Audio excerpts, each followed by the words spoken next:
Level 1. The candidate. You show up at basic underwater demolition SEAL training in Coronado, California with a shaved head and the belief that wanting it badly enough will be enough. It won't be. There are 185 men in your class. By the end, there will be 34. The instructors don't care about your college degree or that you maxed every fitness test at Great Lakes. They care about one thing, whether you'll quit. Everything from this moment forward is designed to make you quit. You run 4 miles in boots on soft sand. You swim 2 miles in the ocean wearing fins that tear your heels raw. You carry a 200-pound log over your head with your boat crew, and if one man drops his end, everyone starts over. The strongest man in your class quits on day 9, walks up to the brass bell, drops his helmet liner, and rings it 3 times. The sound carries across the beach. The instructors set out coffee and donuts next to the bell so you can watch your former classmates eat while you suffer. 3 more, ring it before lunch. Then comes Hell Week. 5.5 days, 4 hours of sleep, total, not per night, total. It starts Sunday at midnight. Explosions, fire hoses, instructors screaming contradictory orders. For 132 hours, you don't stop moving. You run over 200 miles. You carry boats on your head until the skin wears off your scalp. You sit in the Pacific in January until you shake so violently the man next to you thinks you're having a seizure. By Wednesday, you hallucinate. A man in your boat crew holds a conversation with someone who doesn't exist. 75% of your class quits during Hell Week. You don't quit. Not because you're tougher than the men who did. Some were tougher, stronger, faster. They quit because their minds told them to and they listened. You didn't listen. That's the only difference. Level 2, the new guy. You graduate BUD/S. You complete SEAL qualification training. 26 more weeks of combat diving, land warfare, demolitions. You earn your Trident pin. The gold eagle clutching a trident and an anchor and a flintlock pistol. They press it into your chest and you think this is the beginning. Everything before was the audition. Your rank is Petty Officer 3rd Class, E4, the lowest operational SEAL. You report to your first team and you are nothing. The men here have deployments, combat experience, scars, and the kind of silence that comes from having done things they'll never discuss. You carry the heaviest equipment on every operation. You clean weapons that aren't yours. You shut up and learn. Your platoon is 16 men. 2 officers, 14 enlisted. The platoon chief is an E7 with 12 years of experience who reads terrain the way you read a menu. He can tell from the way a village dog barks whether the compound ahead is occupied. You think he's exaggerating until the dog barks wrong one night and the compound erupts with automatic fire. Your first deployment is 6 months of direct action raids, kicking down doors at 2 a.m. in places you'll never name publicly. You pull security on rooftops while assaulters clear rooms below. You hear gunfire and shouting, and then silence, and wait for the radio call that tells you whether everyone is still alive. Your first firefight lasts 11 minutes. It feels like 11 hours. Rounds snap past your head, and you realize the sound isn't a crack. It's a miniature sonic boom from a bullet close enough to kill you if you'd been 6 inches to the left. After the firefight, your hands shake for 20 minutes. The chief sees it and says nothing. His hands shook once, too. They stop around the 3rd deployment. That's also when you stop calling home every night because talking to your family feels like translating between 2 languages you no longer speak equally. Level 3, the operator. E5, Petty Officer, 2nd Class. 2 deployments behind you and you're starting to understand the rhythm, the workup cycle. 18 months of training before each 6-month deployment. The monotony of range time, thousands of rounds per week until reloading becomes unconscious. You specialize. Every SEAL picks a skill set that becomes their identity within the platoon. You become the breacher, the man who opens doors, sometimes with explosives, sometimes with a ram, sometimes with a shotgun loaded with breaching rounds. You learn how much C4 it takes to blow a hinge without killing everyone on the other side. The answer depends on the door, the frame, the material, the standoff distance. Get it wrong and people die. The 3rd deployment changes you. Your team extracts a high-value target. The intelligence says he's alone. He isn't. There's a woman and 2 children in the back room. The target pulls a child in front of him while reaching for a weapon. Your teammate takes the shot because there is no other option. The round passes inches from the child's head. The child is unharmed, physically. You think about that qualifier for months. Each deployment blurs into the next. Different country, different language, same mission. Find the target, fix his location, finish him. The men beside you rotate, get injured, get promoted, or get out. The work stays the same. You start to notice the work is changing you in ways you didn't anticipate. You're better at violence and worse at everything else. You can clear a room in 3 seconds and can't sit through dinner with your girlfriend without scanning every entrance and cataloging every face. She asks if you're okay. You say yes because that's what you've been trained to say, and because the truth would require explanations you're not authorized to give, and emotions you're not sure you still have access to. Level 4, the senior operator. E6, Petty Officer First Class, leading petty officer of your platoon. You're responsible for the junior guys now, the new guys who remind you of yourself 6 years ago. Eager, undertrained, convinced they're invincible. You were the same way. You know better now. You've been to enough memorial services. You've carried enough flag-draped coffins. You've seen what happens when eagerness outpaces judgment. An operator on your 2nd platoon took a corner too fast during a raid and caught a burst of automatic fire in the chest. His plate stopped most of it. 1 round found the gap under his arm. He bled out in 4 minutes while the medic worked, and the rest of the team finished the clearance because the mission doesn't stop for casualties. Not until the building is secure. He was 24. You run the platoon's daily operations now. Training schedules, equipment maintenance, readiness reports, the paperwork nobody imagines when they think about being a SEAL. For every hour of combat, 1,000 hours of preparation, gear lists, intelligence briefings, rehearsals, communications checks, medical inventories. You've become an administrator who occasionally kicks down doors. The transition is disorienting. You joined to be a warrior. You're becoming a manager. But you understand now why it matters. Preparation keeps people alive. The platoons that skip steps lose men. Your body shows the mileage. Knees creak from thousands of parachute landings. Back aches from years of carrying 80 pounds through mountains and deserts and urban rubble. Hearing diminished on the left side from a breaching charge that detonated too close. The VA will rate this someday. Right now, there's another deployment on the calendar. You tape your ankles and swallow ibuprofen like candy and tell the corpsman you're fine. Everyone tells the corpsman they're fine. The corpsman knows you're all lying. Level 5, the chief. E7, Chief Petty Officer. The most important rank in the SEAL teams. Ask anyone and they'll tell you the same thing. Officers plan operations. Chiefs make them work. You're the platoon chief now, 16 men under your direct leadership. The platoon commander is an 03, a lieutenant, younger than you by 4 years and less experienced by a decade. He graduated from Annapolis. He's smart, motivated, and well-educated. He's also never been shot at. You have, dozens of times. Your job is to turn his plans into reality without getting anyone killed and without making him feel like you're running his platoon, even though you are. This is the delicate balance of the chief.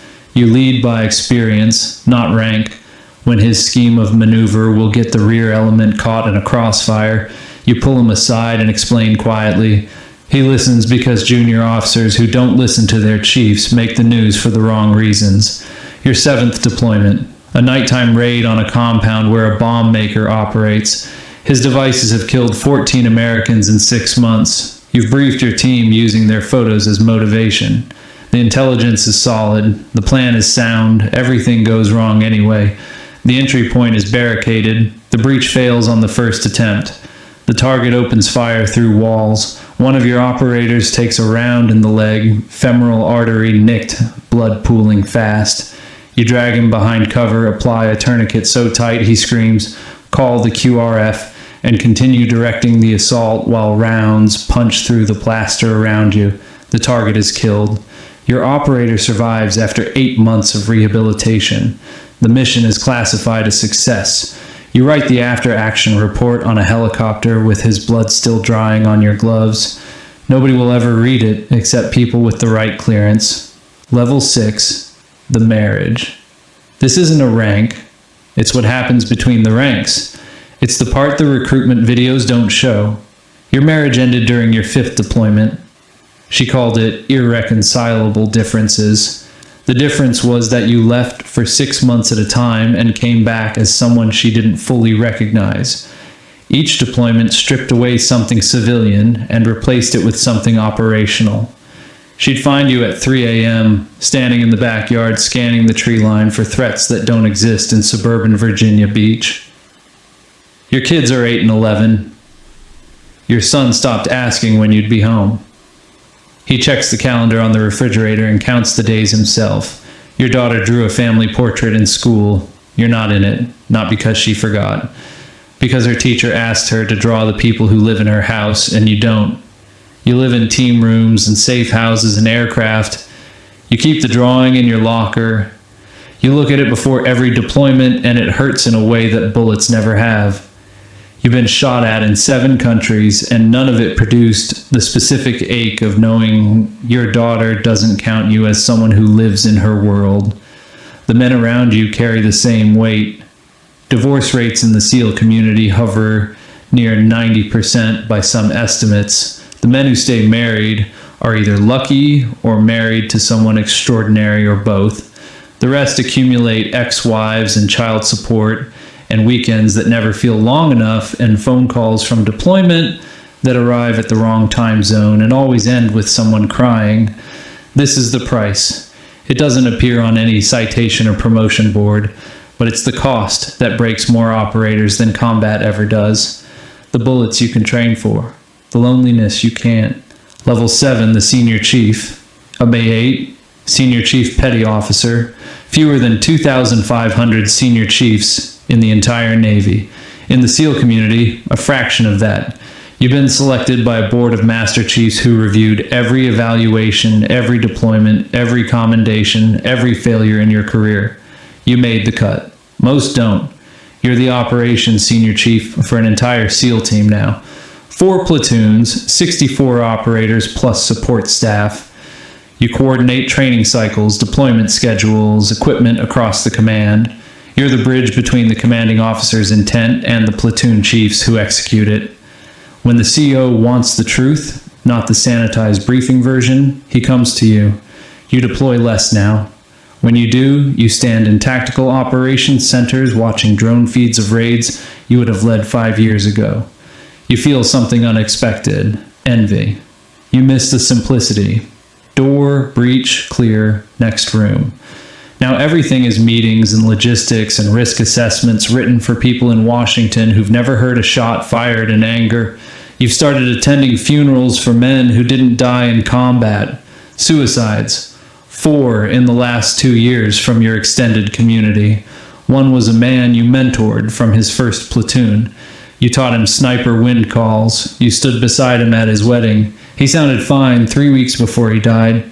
He laughed about something his kid did. You believed him because believing was easier than asking the harder questions. The harder questions being the ones you don't ask because you're afraid of what the answer will require you to do. You attend the memorial and his mother looks at you like maybe you're the someone to blame. You don't have answers. You just show up because showing up is what chiefs do. You've been doing this for 20 years and the funerals are getting heavier, not lighter. The ones that weren't combat are the ones that haunt you most. Level 8. The Master Chief. E9. Master Chief, Petty Officer. The highest enlisted rank in the United States Navy. Command Master Chief for a Naval Special Warfare Group. Thousands of operators and support personnel across multiple teams. You're the senior enlisted advisor to a Rear Admiral. Your job is to be the voice of every enlisted SEAL in the command. You sit in Pentagon briefings where decisions are made by people who've never put on body armor. You testify before oversight committees using language that is carefully honest and strategically incomplete, because that is how the game is played at this level. You sign condolence letters. You review after-action reports looking for the line between acceptable risk and recklessness.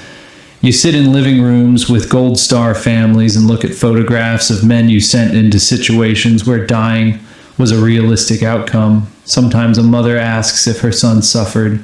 You tell her he didn't. You don't always know if that's true. You shake hands with senators who voted for the wars and smile because political support requires smiling at people who will never understand what this costs. Your body is a catalog of damage. 2 knee replacements, a fused vertebra in your lower back, tinnitus so constant you've forgotten what silence sounds like, a shoulder rebuilt with titanium after a fast rope insertion went wrong on your 8th deployment. You've been in for 25 years. You've been married twice. The first ended because of the job. The second survived because she was a nurse who understood broken people and didn't need you to be whole. She sits with you on nights when the dreams come back. She doesn't ask what you dreamed. She makes coffee and sits beside you till your breathing slows. She is the reason you haven't become one of the statistics you keep attending funerals for. You know this.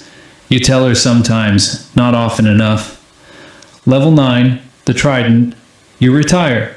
28 years. The ceremony is small. A team room at the Naval Special Warfare Compound in Virginia Beach.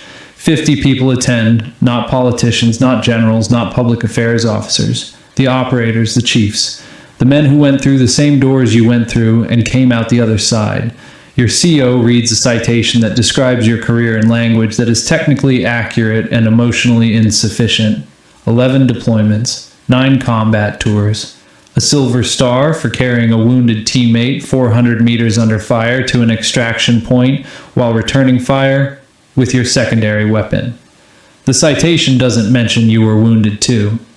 You didn't notice until the adrenaline faded and the medic pointed at the blood running down your arm. A shadow box is assembled. Your trident, your rank insignia, your patches, your coins, your career reduced to objects behind glass. You move to a house near the water because you've spent your entire adult life near the ocean and don't know how to be without the sound of it. You take a contractor job because they want your clearance and your contacts, and they'll pay 3 times your military salary. The work is adequate. It's not the same. Nothing will be. Your body wakes you at 5 a.m. because 28 years of muscle memory don't understand retirement. You run, slower now, brace on your knee, earbuds loud enough to cover the ringing that never stops.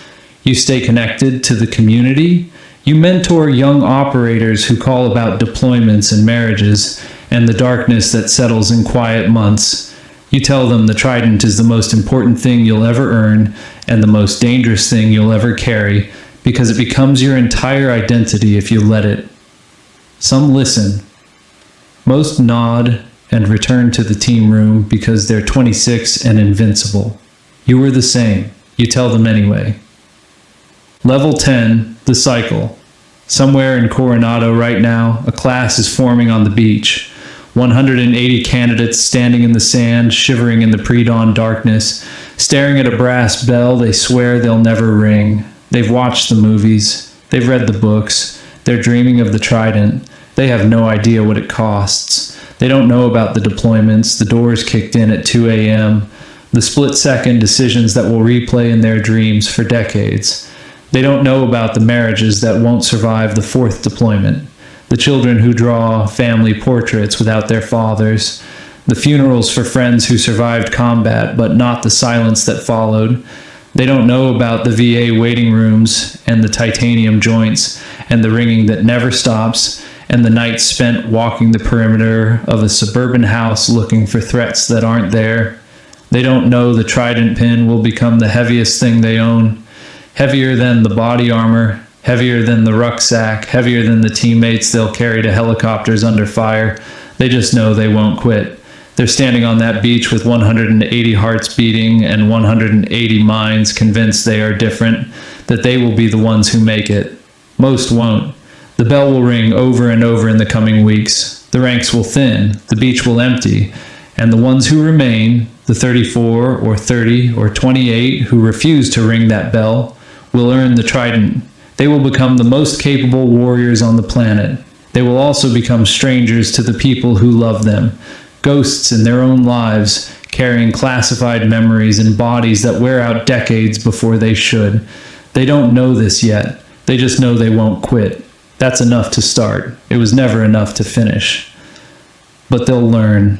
They always do. The ocean doesn't care. The bell waits. The cycle begins again.